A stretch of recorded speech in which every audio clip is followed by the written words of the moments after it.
नमस्कार दोस्तों, मैं रवि। मनी लाइव में आपका स्वागत है। वो 33 सीटें जिसके दम पर चिराग पासवान ने नीतीश कुमार को धूल चढ़ाई थी पिछले विधानसभा चुनाव में, वो सीटें क्या फिर से वो लड़ेंगे? क्या उन सीटों पर फिर से दावा करेंगे? ये सारी बातें आज चर्चा के विषय बनी हुई है। बिहार चुनाव में चिराग पासवान को किंग मेकर बनने का सपना है। वो कोशिश में है कि मैं किंग मेकर बनूं। चिराग का सपना सूबे की 33 विधानसभा सीटों पर टिका है, जहां आरजेडी और महागठबंधन के वे सामने होंगे। बिहार का सत्ताधारी जो है एनडीए इलेक्शन मोड में आ चुका है। नीतीश कुमार की अगुवाई वाली बिहार सरकार ने अनुसूचित जाति आयोग, महिला आयोग समेत तमाम आयोग का पुनर्गठन कर टिकट के कई दावेदारों को एडजस्ट कर दिया है ताकि वो बागी न बन सके।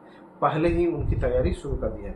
बहुत सारे आयोग में, जिसमें कि लोजपा के भी कुछ नेताओं को, कुछ मांझी के नेताओं को भी, और अपनी पार्टी के जो नेता बागी होने की उम्मीद थी उन्हें पहले ही एडजस्ट कर दिया है ताकि वो विधानसभा में चुनाव में टिकट की मांग ना कर सकें और विपक्षी पार्टी से लड़कर नीतीश कुमार या बीजेपी को नुकसान ना पहुंचा सकें।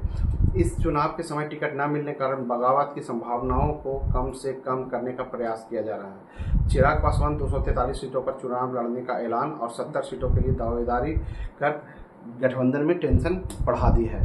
केंद्रीय मंत्री चिराग पासवान का कहना है कि चुनावी गोला किसके लिए घातक साबित हो सकता है, यह अलग विषय है, लेकिन उनकी रणनीति साफ है कि लोक जनशक्ति पार्टी के राष्ट्र के अध्यक्ष चिराग पासवान पिछले चुनाव में वोट कटवा के रूप में काम किया था।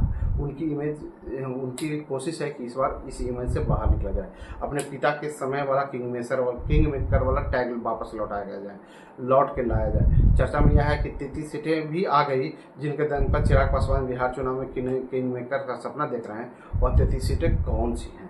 वो क्या उन्होंने उस सीटों को छांट रखा है? चिराग पासवान और उनकी पार्टी ने 33 सीटों के दम पर सूबे की सत्ता की चाबी अपने पास रखना चाह रही है। यह सीटें चिराग की बार्गेनिंग का बेस है। उनकी पार्टी के लिए अपनी मनचाही सीटें पाने की जादुई छड़ी भी है। ऐसा इसलिए कहा जा रहा है क्योंकि यही वह सीटें हैं जिन्हें नीतीश कुमार की अगुवाई वाली जनता दल यूनाइटेड 2005 के विधानसभा चुनाव से पहले से लेकर अब तक की सबसे खराब टैली पर लापटका था। नीतीश कुमार की पार्टी को 43 सीटों पर लाकर तीसरे नंबर पर ढकेल दिया था। बिहार चुनाव में 2020 में चिराग की पार्टी ने एकला चलो का नारा देकर एनडीए में जदयू कोटे की लगभग सारी सीटों सहित कुछ अन्य सीटों पर 137 सीटों पर चुनाव लड़ा था और इतना लड़कर सिर्फ एक ही सीट जीत पाए थे। लेकिन वो वोट कटवा इस तरह से तैयार वोट कटवा बने थे कि जदयू को 33 सीटों का सीधा नुकसान पहुंचाया था और 28 सीटों पर एलजेडी के उम्मीदवार जो है जदयू की हार से अधिक वोट लाए थे। 5 सीटों पर एलजेडी के उम्मीदवारों ने जदयू कैंडिडेट को तीसरे नंबर पर भी ढकेल दिया था। ऐसी सीटों की लिस्ट में रोहतास जिले की दिनारा से लेकर भागलपुर तक के कई सीटों के नाम हैं।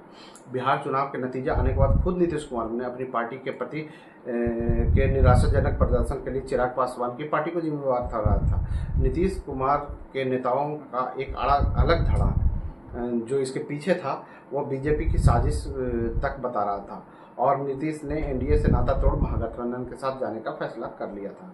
लेकिन समय की परिस्थितियां बदली और फिर से उन्हें बीजेपी के साथ आना पड़ा और इसके पीछे यह भी थ्योरी बताई जा रही थी कि इस बार सीटों की तस्वीर दूसरी होगी। चिराग अगर एकला चलो का फार्मूले पर बढ़े तो इन सीटों पर उम्मीदवार उतारते हैं तो आरजेडी और उसकी अगुवाई वाला गठबंधन सामने होगा।